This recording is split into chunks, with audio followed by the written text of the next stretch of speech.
slides are a prop, aren't they, for anybody who's a nervous speaker? And we all have nerves. And actually, as Katia was talking there, I could feel the pressure building and the nerves growing. And wow, here we go. I'm gonna share my screen with you, and let me know when you can see this coming through. Okay, so you have it. And yes, the question is what holds you back? Um, and there can be many things, but I'm going to take you on a little bit of a journey, which hopefully you'll find interesting and engaging. I would love to have questions coming in. We'll deal with them at the end. And yeah, let's go. So I talked about the pressure building, and actually, I don't know whether you noticed the post that the No Tie team put out on LinkedIn. Here it is, the post with the words. And as I was reading it, it said things like, "We're very excited," and the pressure built. And then it says, "Nick is the perfect person," and the pressure went up a little bit more. And then the picture was next to it, and my logo was next to it, and the pressure just kept building. And then, if you're like me, here's what happened next. There's that question that comes into your mind, really, me? And then panic. What have I done? What did I commit to? And it all became real. It was months ago that I kind of put my hand up and said, yes, I'd love to present. And then, of course, the day arrives. And really, me? And then more questions. Do you have these happening? You have this conversation with yourself? I'm like, what am I going to say? Are they going to listen to me? Will they believe me? And then finally, there's the question, will they even come? And that was the journey that I went on a little bit, and I thought I'd share it with you. So it brings us back to the question of um, what holds you back. There's three things I want to talk about, two of them really in a kind of a light way, but one which is the main theme for today's conversation. And the first two of these things are goals and values. Um, we each of us have goals, things that we want to do, and we each of us have values. Now, thought a definition of what a goal is would be helpful because I sometimes get into conversations with people who actually list tasks as a goal, something that they have to do week by week, something that they have to do month by month, and they regard it as a goal. But for me, a goal is something which is going to stretch you and grow you. So I wanted to kind of make that differentiation between something that you've got on your to-do list and something which is going to take you by the end of a period to a new level. So that for me is a goal. And then a value is something that we hold as important, something that really motivates us to go the extra mile. And then I, saw this quote, "Where your treasure is, there will your heart be also." And then it raises the question, because I told you in the introduction that I'm a question asker. It raises the question, is your heart just pumping blood around your body? And then we find in the English language that it maybe isn't. We have expressions like his heart just wasn't in it. And you know where we go with that. And so we've got these things, goals and values, and life becomes a lot easier when they're in alignment. If we have business goals, especially if we work for somebody else, very often the goals that we're given are not ones that we choose. If we run our own businesses, then we can choose our own goals. And they're much easier when they align with the personal values that we hold. So, one of my key personal values is integrity. And so, if I was setting myself a goal that dictated that I was going to get to the top of whatever I do by deceit and corruption, it wouldn't hold very well with integrity. So, you can see that that kind of alignment is going to make life a lot easier. But today, I want to talk about beliefs. This is not a matter of faith. This is a matter of the things that we believe. I'm going to go into a bit more detail about this because our beliefs are actually very often the things that are the culprits for holding us back from what we want to do. I thought I'd start with Andy Murray. Um, Andy Murray is a great tennis player, and he was, in the top four, let's say, if you think about Nadal and Federer and Djokovic and Andy Murray played tennis at a time where these greats were there. And if you ask yourself the question, why does Andy Murray play tennis? Oh, and bear in mind as well that Andy Murray earned $165 million in his playing career so far, if Wikipedia is to be believed, and so forth. So, but why does Andy Murray play tennis? He could just really easily have given up, but he plays because he believes he can win. And he proved over time that even though there were these other great players about, that he could beat them. And so Andy Murray is a great example for us of somebody who could really easily have just settled for second best, but didn't. He actually played and played and played, and actually you could see at times he was even playing in pain, but he played to do his best and to achieve the wins that he was sure he could achieve. So I have a great deal of admiration for Andy. And it leads me to this phrase. Some folks have heard me say this before in other presentations that I've given. But this was Henry Ford. Whether you believe you can or you believe you can't, you're right. And there, that links us back to that belief system I talked about, that if you really, really don't believe that you can do something, then you're not wrong. If you really believe you can, then there is hope. And it takes me to these two sentences here, which I'm very grateful to others who've taken the time and the care to put things into words. Um, Beliefs are ideas that we hold to be true, but they're not facts, but we hold them as though they're facts.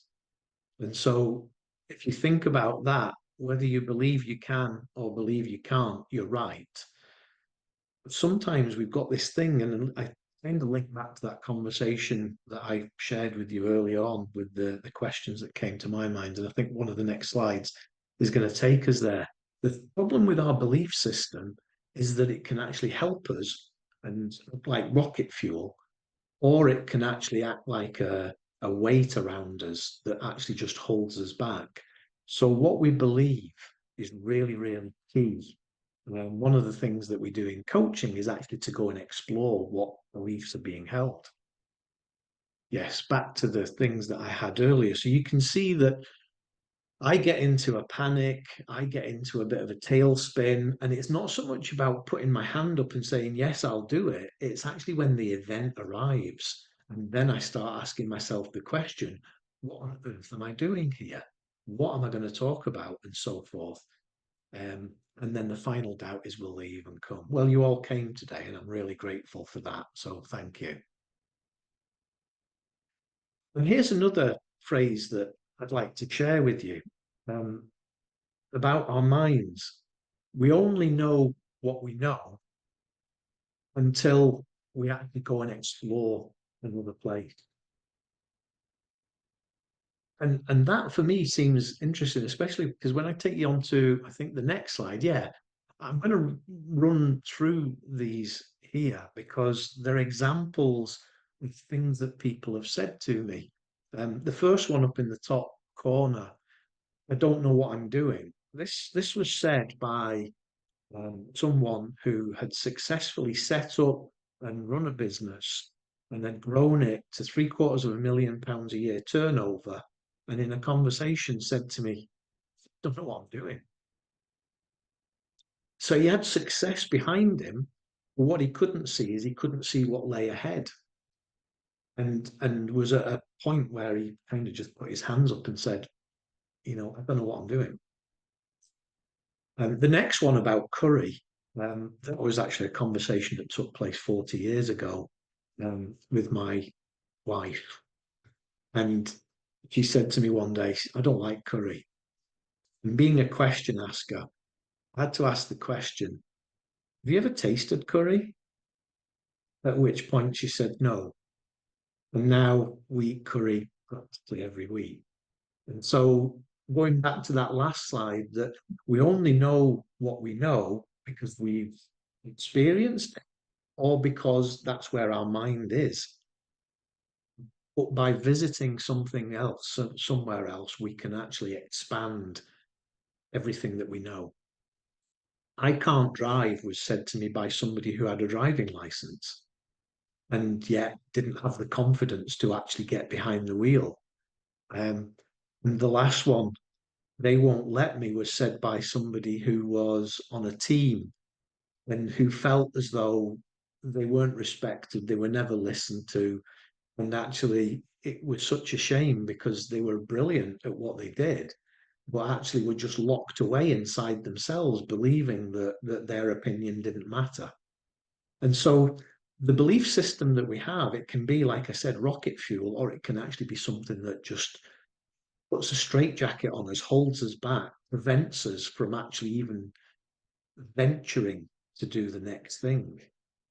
And so I thought it would be interesting for us today to talk about the belief system and what is it that holds you back. So to go back to this, and by that you can tell it's a short presentation, I'm hoping that we'll have conversation. Um, to conclude, back to this slide here, but then to go emphasize this particular part of it, the beliefs. The beliefs that we may hold may not be factual. They may actually just be things that we believe are facts, but we won't put them to the test. And they can have an absolutely immense enabling or preventing power over us. Really, really important that we view them in a very balanced and objective way. Sometimes they manifest themselves in this way. I use the word discomfort with change. Actually, it might be an absolute terror of change. It could be this fear of being seen to fail. Confidence kind of flows from that or influences that. And sometimes we have what I call presets, which are they're almost like established answers that we give to a situation. It's like I can't drive is a reaction or a response to somebody that says, "What kind of car do you drive?" Well, I don't drive, so it actually means that you're off the hook totally. And these are just examples of how this belief system can influence how we feel about things and the kinds of things that we say. But we can overcome them. And the great thing about beliefs is that we can overcome any belief that we have. Anything that constrains us, anything that actually impinges on us, we can understand that actually failure isn't absolute. I was thinking about Thomas Edison and the light bulb, that story about him having 9,999 attempts until he got the incandescent light bulb ready to go to market. And so he reckons he learned. There weren't so many failures. They were just learning opportunities. Um, the other thing that we can do is that we can make a small change. We don't have to go for the big leap. We can actually make a small change just to kind of test out how it feels to do something that we're uncomfortable with. For some people, that making that step doesn't feel like it's enough and they want to make a bigger step. But small steps can be taken one after the other until we find that we've moved away from our original position. Um, we can practice. I was talking to Julie before the session started about video, and I attended one of Julie's workshops on getting into video. And I'm finding now that it's just getting easier and easier because I'm actually doing it. And so the setup becomes quicker and I don't have to go over the words 24 times. I don't have to keep re-recording it. And so practice and master that. But I've used the word in safety here. We don't have to put ourselves out there the whole time. We can actually find a safe environment. And that safe environment might be with somebody that we trust. So we're not alone. We can actually work with somebody. And then we can challenge those presets. You know, if as children we were brought up to believe, if as adults we've come to believe something, why don't we test that? Why don't we put that to the test and see where we can go next with something? Does it really have to be like that? Some people will never use public transport because they don't believe that it's for them. But actually, sometimes starting to use public transport just opens up a whole new opportunity to actually get to different parts of the country without the stress of driving the car yourself. You can see where I'm going with that. So, in terms of what holds you back, I hope I've given you some food for thought that actually it's our belief system. So you can see we're at the end. It's our belief system that actually is the culprit largely. The goals that we have need to be clear and solid and stretching. The values that we hold need to align with those goals. But then the belief system that we hold, the things that we hold, we need to have a look at those and take a look and say, am I going to not achieve my goal because of something that I believe to be true that actually is just untested? And it's great for us to reflect on these things. It's great for us to put it to the test. And yeah, you don't have to do it alone. It's the sort of thing you can do in a conversation with friends. Okay, I think you've probably heard enough from me. We can go over to any Q&A if there is any.